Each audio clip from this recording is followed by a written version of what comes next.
May alkansya ako. Ang dami na niyang laman. Oh, ang bigat. Coin Bank.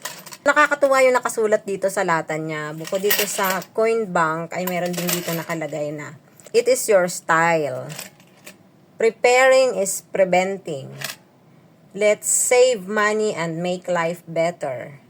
Coins can be saved in this box. It is important to make an effort to stop wasteful and improper spending. O, di ba? Nakakatuwa yung nakasulat sa ano niya, sa lata. Ganda pati ng lata niya, oh. Ang ganda ng ang kapal. Ang ganda ng pagkagawa. Mura ko lang 'to nabili. Puro coins lang ang laman nito. Ayoko siyang lagyan ng papel kasi baka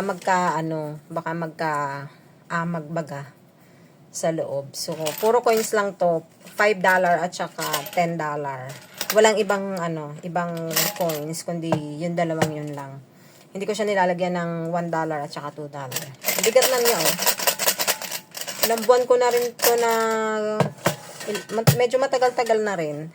Hindi ko naman din siya nahuhulugan palagi. Ano lang, tawag dito. Kapag ka may coins lang ako, kasi ayoko ba ng coins magdala kasi mabigat. Kaya pag may $5 ako, yun nalalagay ko dyan.